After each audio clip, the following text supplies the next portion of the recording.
Hey guys, you don't need to be a coffee expert to roast your own coffee. I use an automatic roaster and it does most of the work for me. So today I'm going to show you how to do it, roasting a batch from start to finish. Okay, so this is the coffee that I'm going to roast. I buy it on Amazon. It's a 5-pound bag, and normally it costs $50 for this bag, but I buy it on Subscribe and Save, and it's $45. And this company makes more than just Colombian. They make other origins coffee you can try, but this is the one that I like. And most of my family just makes milk drinks anyway with the espresso, so they don't really tell the difference. So the other thing about this is you buy a 5-pound bag of unroasted beans and it becomes only 4 pounds roughly of roasted coffee. So you're obviously getting less coffee by weight because you're going to be roasting away all of the humidity, right? All the water out of the beans. So the other thing you're going to need is some kind of a cup to put the beans in when you weigh them. And you need a scale. And so, you tare it by putting that on there, and then now it doesn't take into account this cup.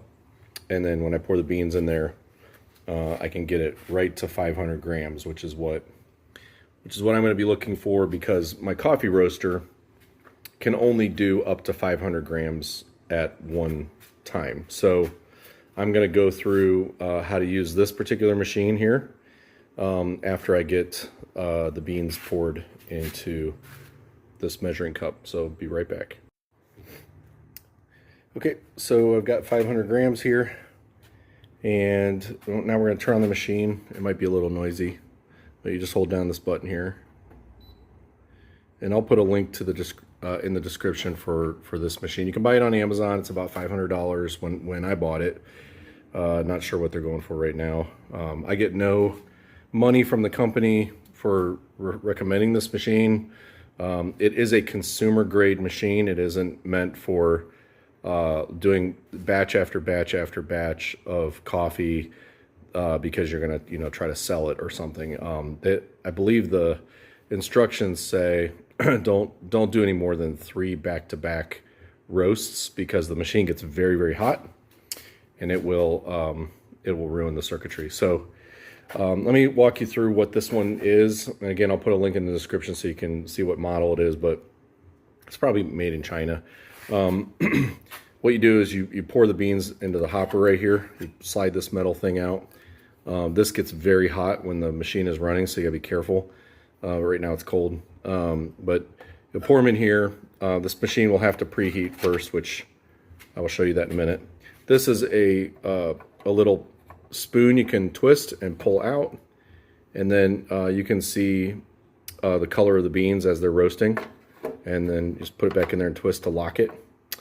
This is the hopper for when the beans are done. You pull this tray out first, which is very important. I did this wrong once and spilled beans all over the garage floor. But you pull that out first, and then you twist this little knob to the left and pull, and it releases the beans out through that chute. They just the tumbler inside just ejects them into this cooling tray. And remember to lock that in place, because that will be a problem when I start roasting if I don't have that locked. And then lastly, well, maybe not lastly, but there's a little tray over here that you pull out, and it looks like I haven't emptied this yet, so I will do that in a minute. But this is where the chaff goes. As the hopper's turning and the beans are expanding, they shuck off this chaff, and you need to get this out of the finished product, because as I learned the hard way, it will ruin your burr grinder if it's in there. So this is the dispensing tray. You can just dump this in your trash, and then they also give you a little brush over here that you can get in there and sort of sweep out, and you can reach all the way in there, and get down there at eye level and really do a good job of cleaning it out. And I recommend doing that as well from time to time. The last thing I'll show you is this chimney over here. they give you some aluminum, I guess, pipe that you can put on here, and it's pretty long. But I'm in a well ventilated area here in my garage. I can open the door, and it's not a big deal. But you want to make sure that's free and clear of any obstruction so that it can vent. That air that comes out of there is stinky, so you don't want to do this in your house. So that's why I'm in the garage. And then this is the control panel here. The temperature setting up here at the top. Let me zoom in a little bit. So right now that's set to Celsius. If you press this TF button, it will switch over to Fahrenheit, which is what I'm familiar with. So it's 87 degrees, a little bit hard to read. Let me see if I can, I can't really fix that, but, and then these are the profiles. So when you press the P over here, that's profile 11. They're all numeric, 12. If you turn the unit over, it will give you a nice little chart that tells you what number corresponds to what level of roasting. So there's 11, 12, 13, 21, 22, 23, 31, 32, and 33. And it depends on if your bean is natural, washed, honey blend, fermentation blend, or Mann-Helling Robusta, which I'll be honest with you, I don't know what mine are. I just go with what I've learned by trying different ones. And I always want a dark roast, or as dark as this machine will allow, which is not quite a French roast, but it gets dark enough that you can make some coffee drinks with milk in them, and they're not watered down. So I prefer 23. I've also done 13, and I've done 33. I didn't notice a big difference between those three, but I pretty much stick with 23 for my Colombian roast. And if somebody has more information, they want to put it in the comments, I would love to have more information on the best way to choose those. But I'm going to go ahead and set mine to 23. So you just tap through here till you get to 23. And then over here, the time will show when we start going. But you just hit preheat. Let's see here. And you have to hit it twice. And then it will show 100 power level, fan at 20. And it's at currently 87, but it needs to get up to 410 degrees. And once it does, it'll be preheated. And it will still say pH for preheat when that happens, but the power level will change, and it will be very clear. You'll see when I pause and come back, you'll see what it's saying. And then when we pour the beans in here, it will change from preheat to roast. So let me pause it, and I'll get back with you when it's ready to start roasting. Okay, so we are preheated. Notice it says pH, but the power level says 0. So that's how you know that you are ready. So in order to get it going, all you do is you come over here and let me zoom out here. Come over here and you pull this thing out. Be careful, it's hot. Set that aside, and then you're gonna dump these in, and I'm gonna pause it because I don't want to spill them everywhere. I really need two hands, so let me do that. There, at least I could get it started with two hands, and then pour it in. There we go. And then we're going to want to put this back on.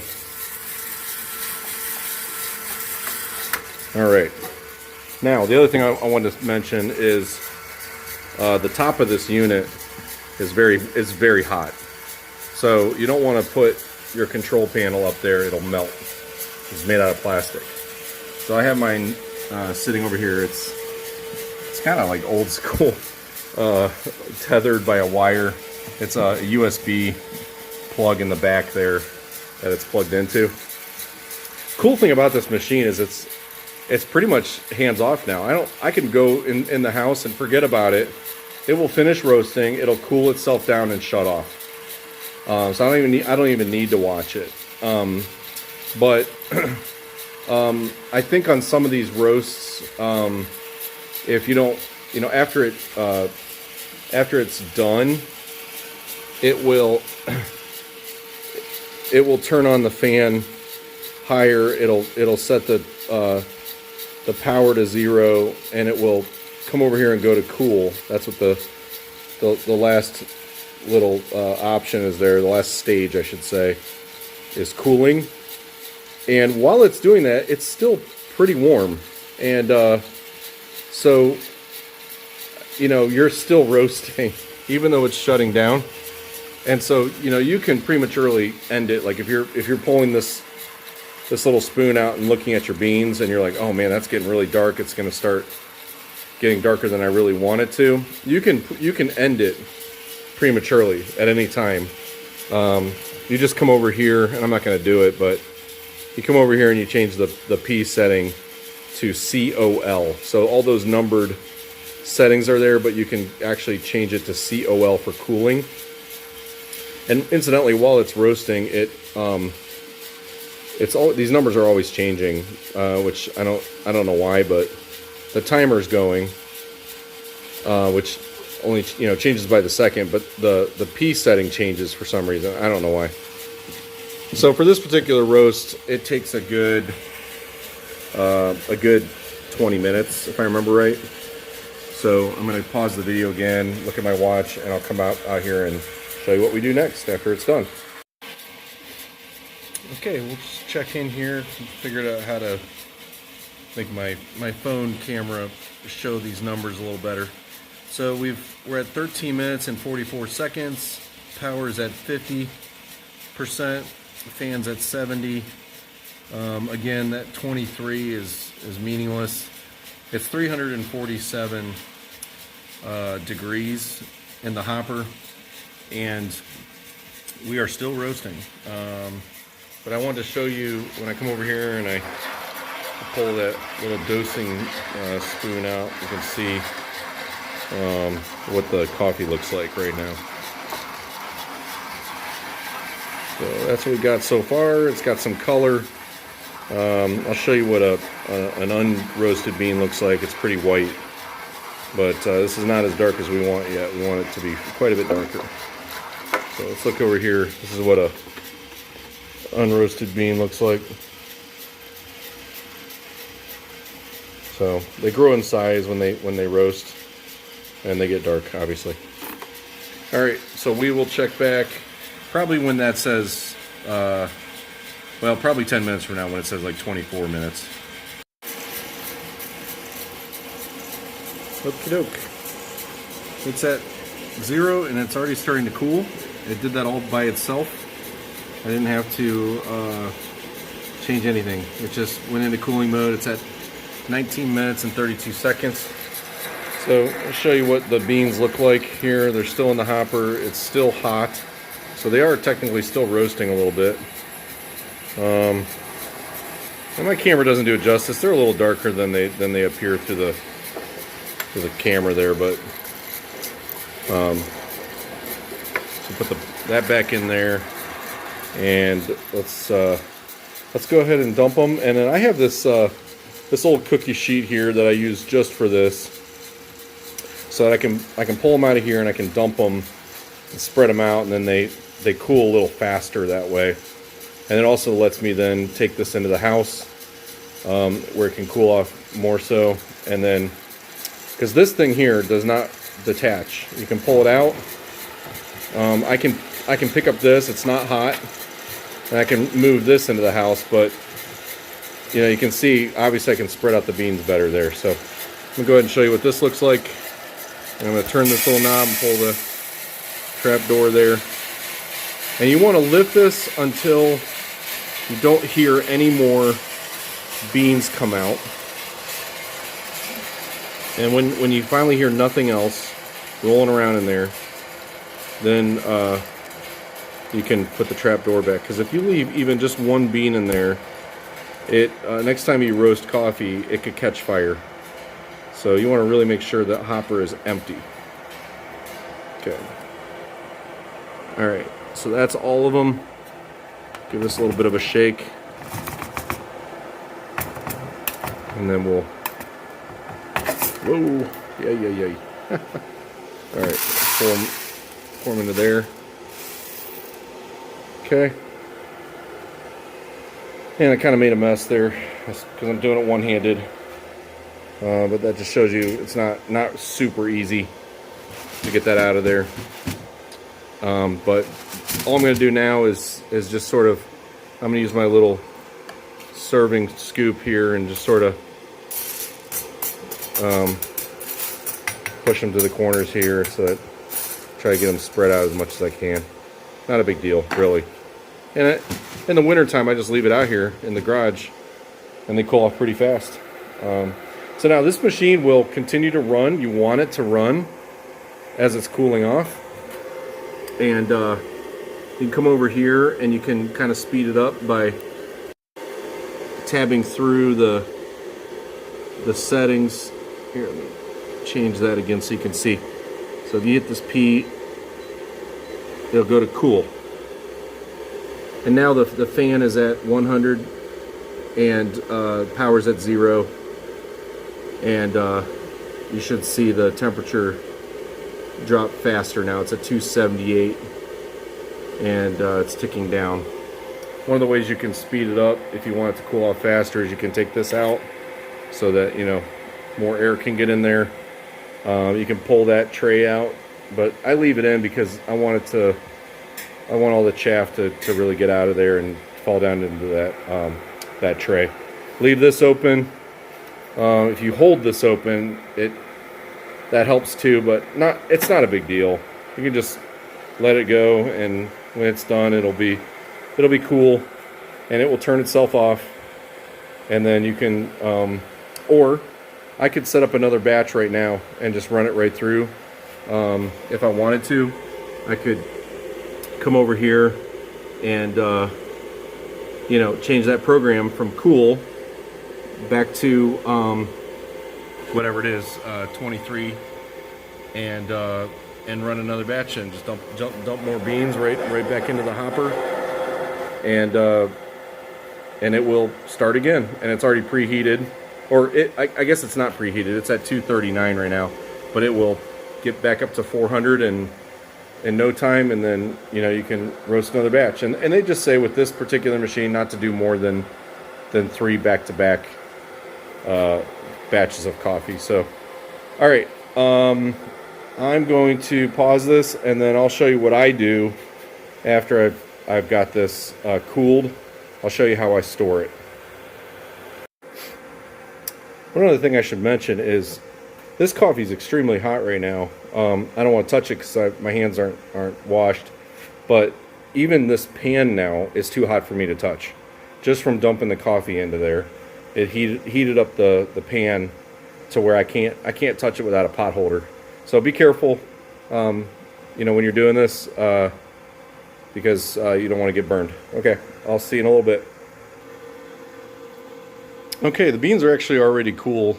I brought them in the house, but I want to show you how I store the beans. So I bought on Amazon, made in China, of course.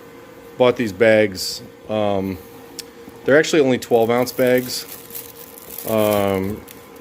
but you know, you can squeeze quite a bit in there if you really want to. But they're really cool because they have a one-way valve here. You can kind of see it. So once you seal this up, you can push all the air out, and then it stays fresh. And I bought a bag sealer, which I'll show you in a second. But this has a you pull this tab, you rip it open, and then it has a Ziploc feature to let you reseal the bag when you're getting the coffee out to grind it, and then you want to seal it back up. So inexpensive. I'll put the link in the description. I forget what I paid for them, but you get like 50 bags for cheap. And I did that because I wanted to share my coffee with people, and I didn't want to give them like a Ziploc bag. This makes it a little nicer. You can buy a label maker if you want, and make your own labels. That's a fairly inexpensive thing to do, but I didn't do it. This is the bag sealer again. Oh, see, the machine just shut itself off while we're talking. But you just plug this in. You align the bag in the place you want it. You push down, hold it there for a few seconds, and then the bag is sealed. It's really easy. You don't even have to let it heat up. It's not hot to the touch or anything. It's not like a curling iron, you know. It gets hot enough though to seal those bags, and then the Ziploc will be the only thing that, you know, that reseals the bag.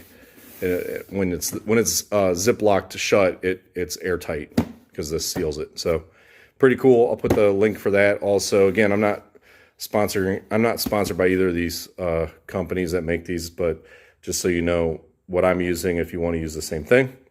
And then you want to make sure your bag is sealed up here for storage. And lastly, I can, you know, come over here and I can just press the power button on this. Hold it down for a second, and that totally shuts it off. And that's pretty much it. Any questions or comments, leave them down below, and I will try to answer them. Thank you. And one other thing I forgot to mention. So this is, I've already started filling this bag up. I will reuse these because I'm cheap. And they work better than like a regular Ziploc bag. I think they hold the freshness better because they have that one-way valve. So once you have it sealed up, you can kind of crush this down, and it will, you know, it'll get all the air out.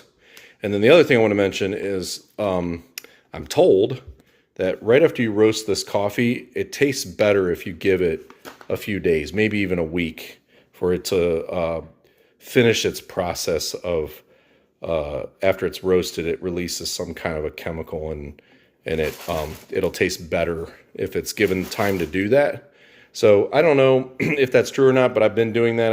I roast ahead of time before I run out of coffee, and then yeah, my dog wants out, and then I can, you know, always have good tasting coffee on hand. Okay, that's it. Thank you.